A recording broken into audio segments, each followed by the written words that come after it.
Page 94, the Private Eye Podcast.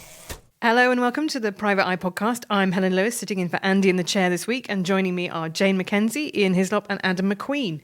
This week, we're going to kick off with gorgeous George Galloway, the newly minted MP for Rochdale.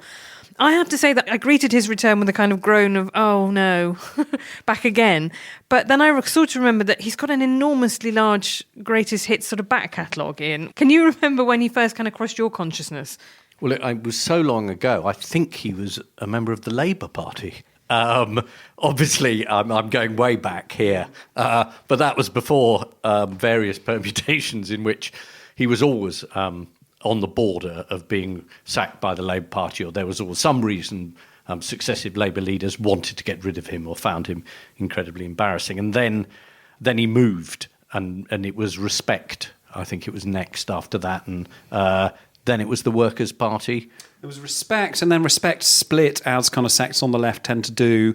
And then there was a sort of offshoot of Respect, which was basically just George. And then I think he fell out with himself as well, and that was the end of that. And now, yes, it's the Workers' Party. Not the Workers' Revolutionary Party, they were different, but the Workers' Party. There were a lot of marriages along the way, almost as many marriages as political parties. But there have been periods where George Galloway's, not only his marital life, but his sex life became massive news. I mean, George went on a charitable mission to Mykonos and admitted that he had a huge amount of heterosexual sex with people on Mykonos. And I thought, well, that's amazing. That really is a first. So my tiny quiz for this week is, can you name one of the constituencies he has previously represented? There are 4 previous ones before Rochdale. Bradford. Bradford West, yep. Yeah, when he got in, he said, this is the Bradford Spring. Like the Arab Spring, yes, I remember that. I mean, he does repeat a bit. So this time when he won, he said, this is for Gaza. And I remember him saying, this is for Iraq. So he does win on behalf of major trouble zones in the world. You look like you knew one, Adam. Bethnal Green. Bethnal Green and Bow, correct. Yeah. Yes, exactly. Can I go for can I go for the first one? This is almost like a pointless answer now. If you can get the first one, I will give you a... Glasgow Hillhead. Hillhead. From Roy Jenkins. Very good. Who was the former MP there. Can you name... That was Glasgow Hillhead between 1987 and 1997. Can you name the subsequent Glasgow constituency that he's then stood for? No. No. That was going to be amazing because that was Kelvin, Glasgow Kelvin. Kelvin. I would say my first contact with George Galloway was, I think, probably actually when he had that big ding-dong with Christopher Hitchens and called him a drink-sodden former Trotskyist popinjay. And I can't remember what Christopher Hitchens said back. I imagine it was similarly uncomplimentary. But that was around the time of the Iraq War, and one of the things that's often mentioned up is, what did he say to Saddam? I salute your courage. Sir, I salute your courage, your strength, your indefatigability. I can't pronounce that word. It's the only time anyone's ever said indefatigability. I can see why. That's described George incredibly well. Perfect, he is indefatigable. Ian, has he ever sued you? No, he's often very disappointed by Private Eye. He feels we've let down the side, and I'm never sure which side that is, because I'm not very keen on sides. But you can usually trust that it's the side of George Galloway, can't you, in most issues concerning him. And right the way through, I mean, there was a period where, George Galloway was the most litigious person in Britain, and he just won. I remember we used to try and top up in our heads his income over the course of any year out of newspapers. And it was sort of quite funny. And everyone just rolled over because the idea of taking on Galloway or paying up in the days when libel was just mad and a complete lottery, people just paid up. He had the big case, didn't he, in the sort of early noughties when the Telegraph and the Christian Science Monitor, I think, an American newspaper that's actually more respectable than its title makes it sound, accused him of taking bribes from the Iraqi government in the form of oil barrels. And it was unfortunately complete nonsense. It was based on forged documents that had been sort of conveniently found in somewhere. the ruins. So it was a story that journalists were so excited about. You know, we're wandering through the ruins of Saddam's palace, and look, here's a piece of paper on it which says, "Pay George Galloway the following huge sum." So, and rather than thinking, "Oh, wouldn't it be nice if that were true?" they said, "This is true, must be." and got into terrible financial trouble. No, he had a great victory with that one. He was a bit less lucky with some of his legal travails later on. There was a point where he was accused of anti-Semitism by several people on Twitter, and he employed a legal firm called Chambers Bradford. This is this is post Bradford Spring. This is sort of Bradford summer, autumn kind of time. And they decided to send out letters before action, but not the usual sort of letters before action that you've probably had a few of, Ian. These ones said, pay us $6,000 up front and we'll make this go away, which it was then pointed out very rapidly to the Solicitors Regulation Authority. It's not really the way the law works. And so there was a big investigation into Chambers Bradford, not only on that topic, but also the fact that they were at that point undergoing a criminal investigation, which ended up with two of their partners being convicted of fraud and struck off as solicitors. So that probably wasn't George's most glorious moment with the legal profession. Last heard of with KRW Law in Northern Ireland, I think, who are about the fiercest firm of solicitors this side of Carter Ruck.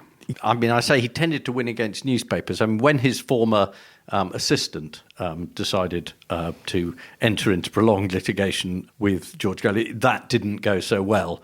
Also, when he had a by-election campaign in which he accused his opponent of being a very bad Muslim and of having faked the fact that she was put into an arranged marriage.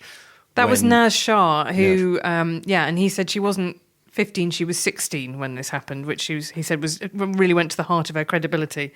Whereas an entirely different matter being put into a forced marriage at the age of 16 rather than 15, isn't it? Yes. Yeah. Jane, on a lighter note, what animal did George Galloway impersonate once on Celebrity Big Brother? Oh wow, that was a moment. His pussycat. Oh, I can't believe. Oh, why? Do you want me to be the cat? No, he defended himself at the time, saying this is no less than people did on other shows, and it wasn't worse than that, and it got the message across. He came out of it absolutely. I mean, to be fair, he played it entirely to his advantage because he then made his theme tune for his talk show the Top Cat theme. You know, he was absolutely unashamed and unembarrassed about it. That would be the talk show that he presented, I think, on both Russia Today and Press TV, Sputnik, funded by I believe. Sputnik was the spin-off from Russia Today, wasn't it? Just a very old-fashioned notion, but we did used to have a problem with public servants being in the pay of foreign governments, didn't we? Wasn't that a thing back in the day that was generally frowned on? On behalf of KRW Law of Northern Ireland, that George Galloway threatened to sue Twitter for branding him as Russian state-affiliated media for hosting the mother of all talk shows on Sputnik, and he says he's never received any money from a foreign government. He's only received it from Sputnik. Again, his record on, say, sexual misdemeanours in Iran is not strong. He now describes himself as socially conservative, which goes down extremely well with Muslim voters who think they know what that means. But for a lot of other people... including several ex-wives. Quite. This is now a conservative position. And Adam, I can see that this is a time you kind of expect George Galloway to come back, because I think the backlash to Israel's incursion into Gaza after October the 7th has really generated a lot of anti-Israeli government sentiment that sometimes tips over into anti-Israel, anti-Semitic statements. And that does seem to be, anti-Israel has been a kind of motif of George Galloway's career, hasn't it? Oh, it absolutely has. I mean, famously, when he was MP for Bradford, he declared the entire city an Israeli-free zone, which is a fairly inflammatory statement, whichever way you cut it. I mean, apart from it wasn't just investment and business opportunities. He said, we don't want Israeli tourists here. It was absolutely specific, and you can see why, at the time, people thought, is that tipping over into the sort of apartheid he's very keen to accuse Israel of propagating? And famously, he refuses to debate in any kind of political debates with anyone with Israeli citizenship.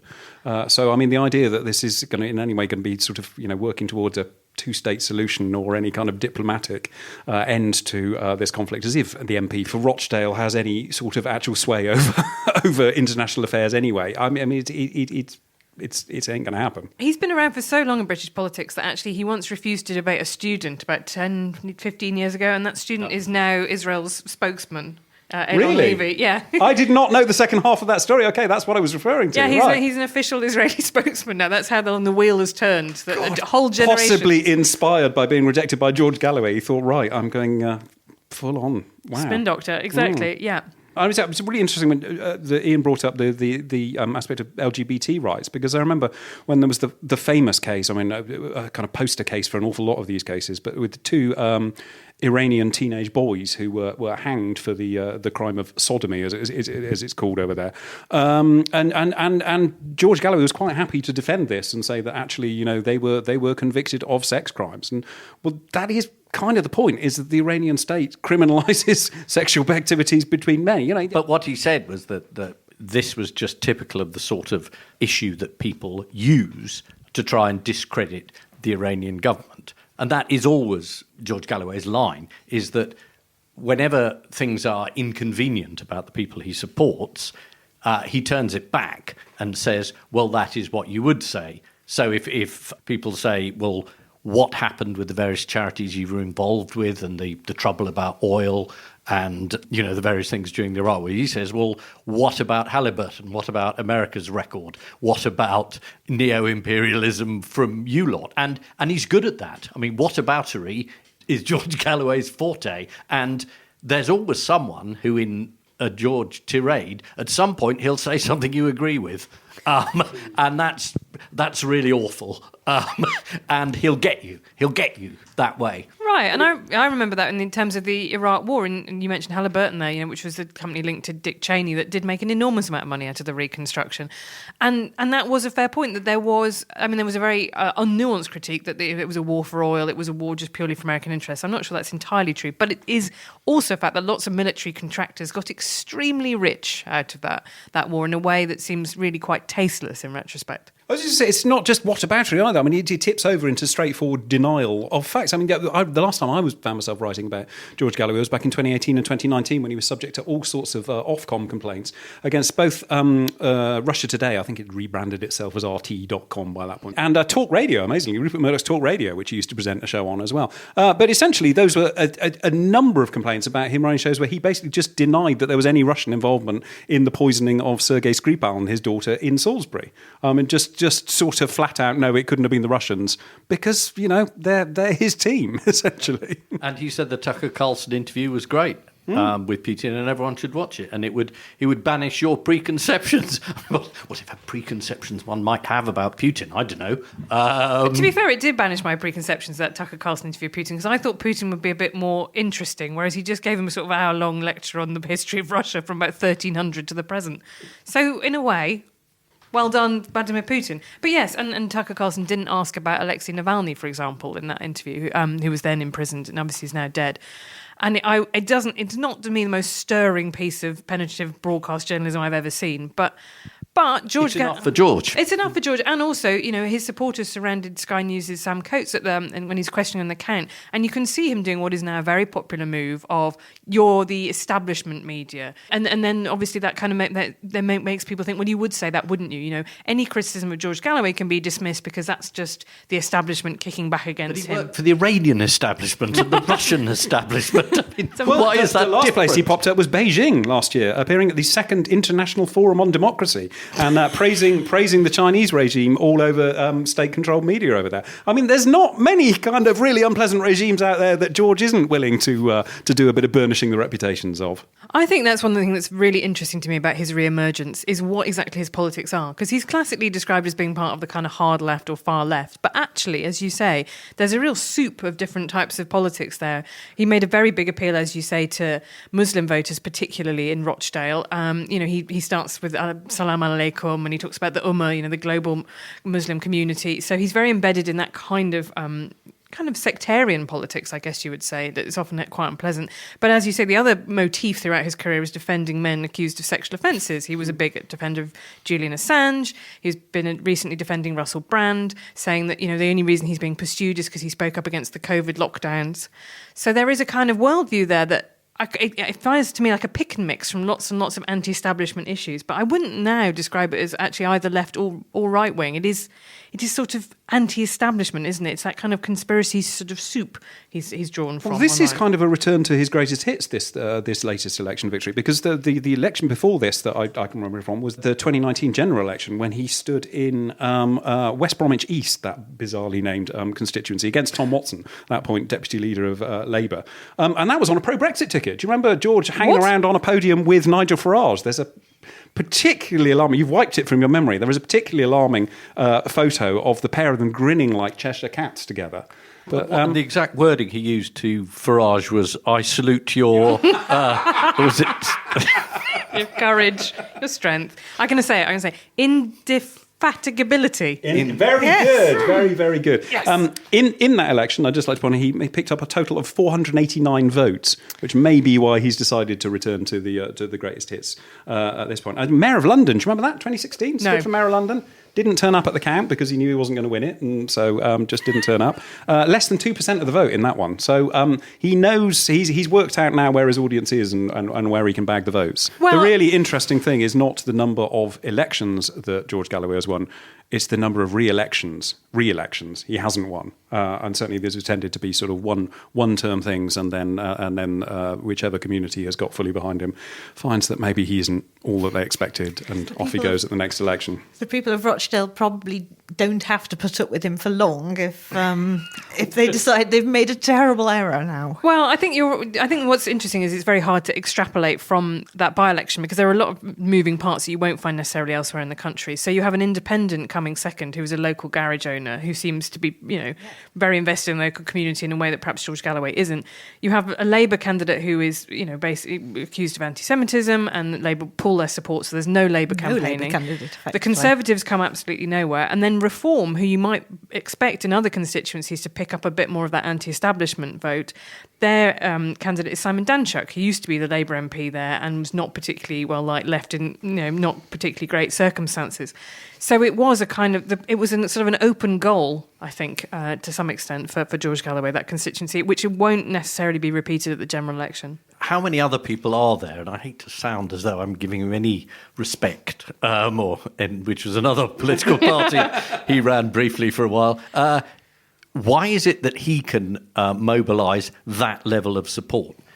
I mean, because, we have a go at the Conservative Party when they come out and say, well, it wasn't a great result when they got 3 votes. When he comes out, everyone goes, well, it's not such a big deal. I mean, it's only 40% of the vote. Anyone could do that. And the depressing thing is anyone can't. No, and I would say, you're right. For him, it was a very huge swing towards him. So he has definitely got something. He's selling something that people are buying. Yeah. And I watched Rishi Sunak give a speech on Friday night after it and say he was very worried about what had happened. And he said, well, you didn't put up a candidate that they liked better, for a start, Rishi Sunak.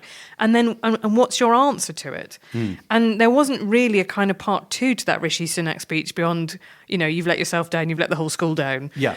And it was really an attack on the voters, wasn't it? Saying you really should have done better. And I'm with my long knowledge of George, I would say they didn't vote well. They really didn't.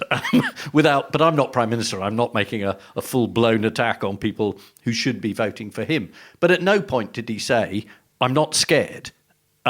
This is the reason why we should have a better candidate. But I also think he offered a Gaza protest vote, and there are a huge number of people who want to, as you see from the marches in London every weekend, pretty much, there are a huge number of people for whom that is a very huge and energising issue, and he was the candidate that was the vessel for that. So I think... But he is, I'm sure, on record as saying that he's not in favour of a two-state solution.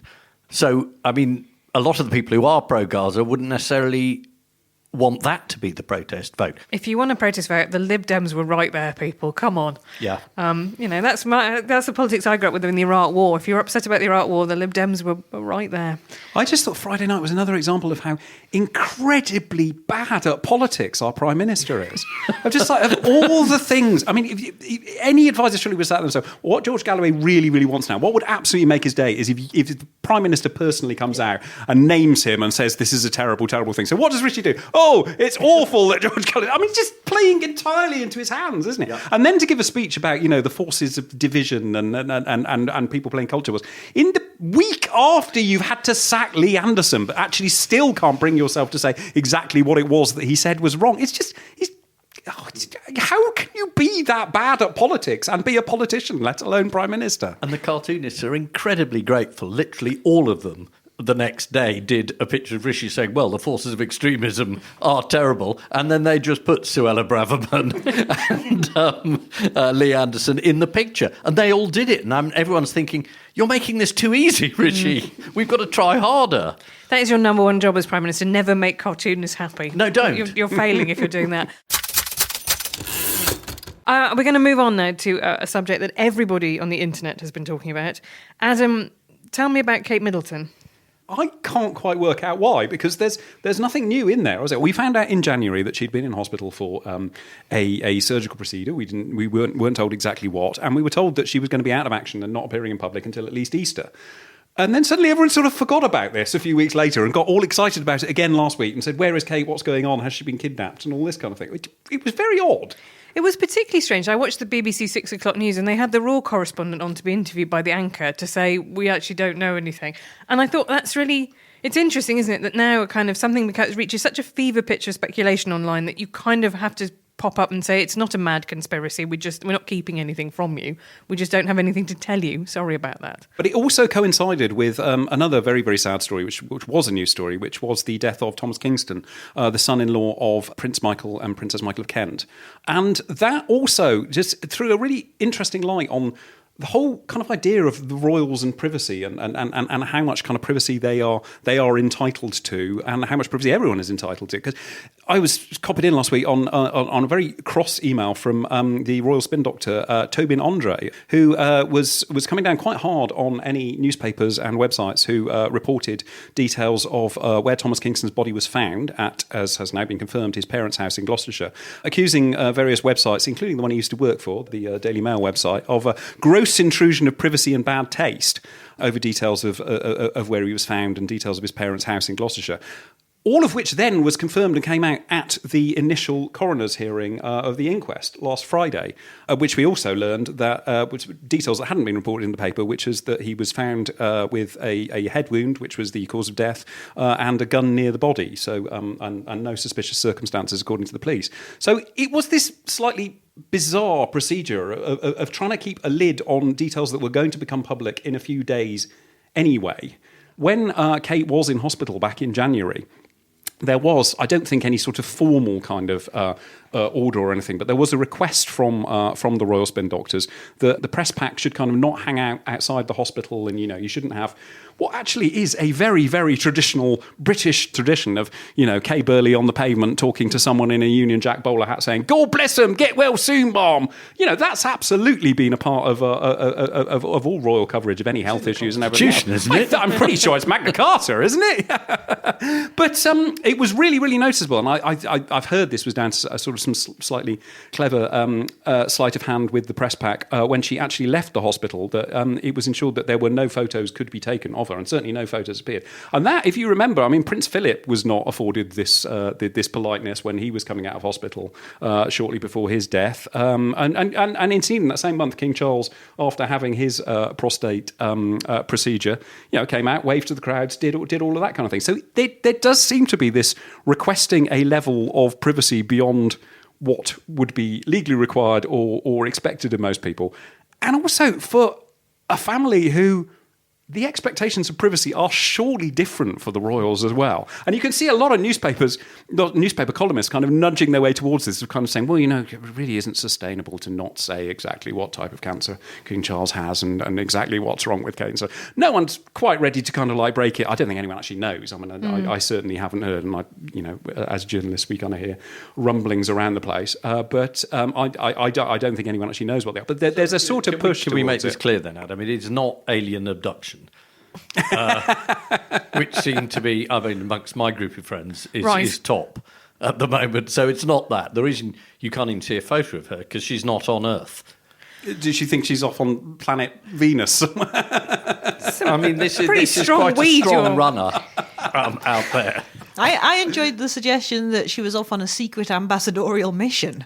Oh, right. Yeah, I'm not sure where in the world she's trouble solving, but she's going to fix world peace, and then she'll be back after Easter. My favourite was actually that she was that Oompa Loompa at the Glasgow Willy Wonka experience. But unfortunately, the actress who was in that wonderful photo that went viral of that has come out and said she's not Kate Middleton now. So I think we can rule that one out at least. I think it's a strange thing, though, because I'm sure everybody throughout British history has always gossiped about the royal health. It's just you couldn't really see that everybody was talking about it, right? You would just have done it privately in the pub, and you'd never been able to see that in every other pub everyone was also doing it. And that's what's kind of changed, is it's leaked out onto Reddit forums and Twitter and wherever it might be. In the pub, it would be recognised that the bloke who's behind the bar on the left telling you exactly what's wrong with Kate may not be very well sourced, and he may not know.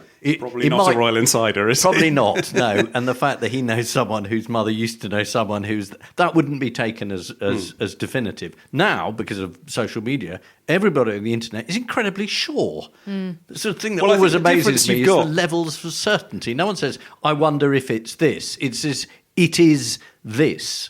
It's the way that journalism works now, isn't it? In that it's not journalists jumping on this stuff, it's SEO specialists, search engine optimization people who are saying, wow, there's a lot of chatter about Kate's health. We need 5 articles about this within the next 5 minutes. And that sort of stuff is rattled out.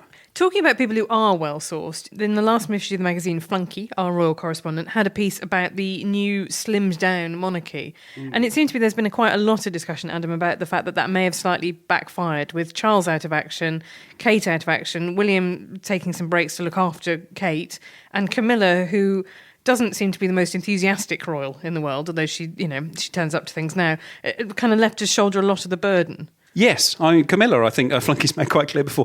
Camilla was under the impression that she was going to get to her 70s and have a bit of a rest. go back to her house in Gloucestershire, the one that's just down the road from Prince Charles, the one she retires to whenever he's getting a bit too annoying for her.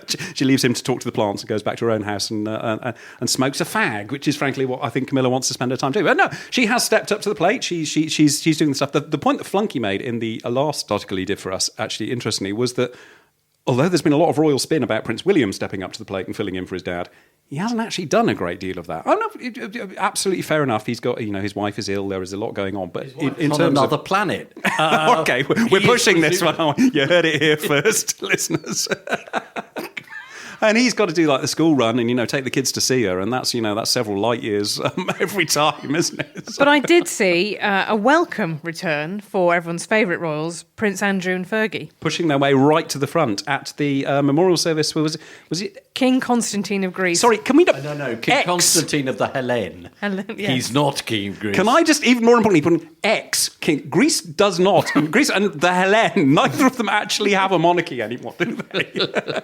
He's not a king. Well, explain that to the new King Pavlov. The problem with the slimmed down royal family at the moment, and they are in real trouble. I mean, one of the working royals they're reliant on is currently Princess Alexandra, the Honourable Lady Ogilvy.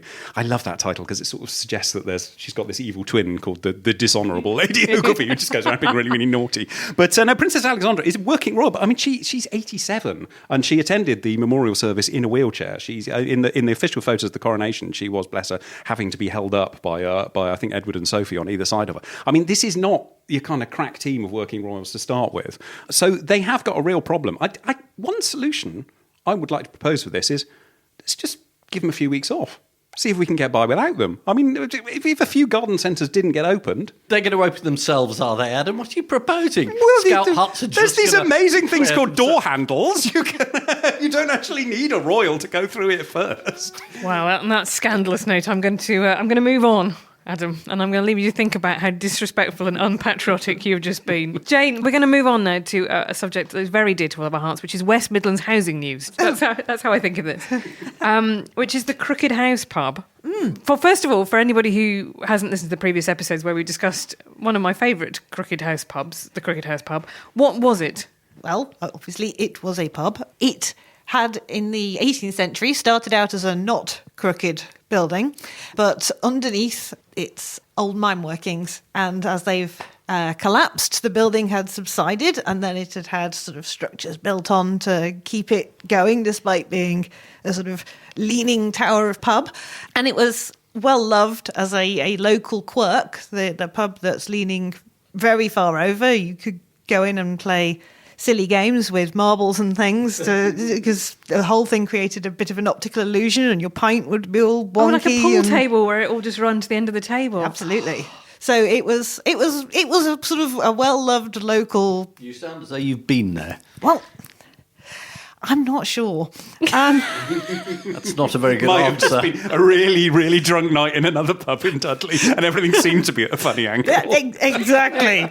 So You're more right than you know, Adam. You're so I more was right. a local paper reporter in the West Midlands, and certainly on one occasion, we, the local reporters, went on an outing known as the Beer Bus. And for many years, I've thought that the Crooked House was one of the pubs the Beer Bus visited. And yes, I went to that pub before it was tragically illegally demolished. And then the other day I was thinking, did we, or was it just by the end of the evening, everything seemed on the wonk? So I'm not sure. I wish I hadn't started this. I want to know why we don't have a beer bus now. Come on. That's why I wish I hadn't started. Private A eye. champagne shower bank we could have, couldn't we? Love it. A Prosecco pedicab. Not if Chris Bryant has his way. Jane, but what happened? So the pub, as you say, was illegally demolished. What happened then? Well, it went on fire first. When it went on fire, it was being considered for listing. It had been sold and closed as a pub. And locals were rather upset about this because it was a local quirk and everybody kind of thought of it as an important community thing and had memories of it. And while it was still under consideration, it went on fire, which remains under investigation. But what happened afterwards was the owners very rapidly demolished it without getting permission from the council for demolition. Now, their excuse for this was that it was not safe. They weren't still selling points in it at that point, presumably. No. So It was burned out, but there's a lot you can do with a burned out brick building to put it right, but not once it's been demolished. Or so it seemed. And would I be too cynical to suggest that perhaps there was thoughts that this ex-site of the pub could perhaps become, say, some quite lucrative housing or some sort of development? Probably not, owing to the mine workings underneath and the high risk of subsidence. Right, but okay. There's a landfill business which is adjacent, and in terms of what you could have done with the former site of the pub, it was a sort of expansion of that business rather than building some beautiful flats and selling them for a lot of money. Build some big holes You could underneath the you pub. could very easily build some big holes because, well, there's obviously they're there. But the brilliant and exciting news is that they've been ordered, haven't they, to rebuild the pub, and better even than that, to rebuild it crooked. Yes, that's right. The company that owned the land that the pub is on has been ordered by South Staffordshire Council to rebuild. My question is that possible, and is it likely to happen? It's theoretically possible. There was another old building that was also had a spectacular lean to it, which has been rescued and moved to the Black Country Museum. So it was possible there to sort of take it apart carefully and move it to another site. So it's not impossible to rebuild the building. Is it desirable? Well, the question really, if you do it, is have you rebuilt it, or have you built a sort of funhouse model of it? The question of whether it's likely to happen, there's a few precedents. In 2021, in the Nooks column, I wrote about a pub, actually listed pub, in Ribble Valley in Lancashire called the Punch Bowl, which was demolished by its owners.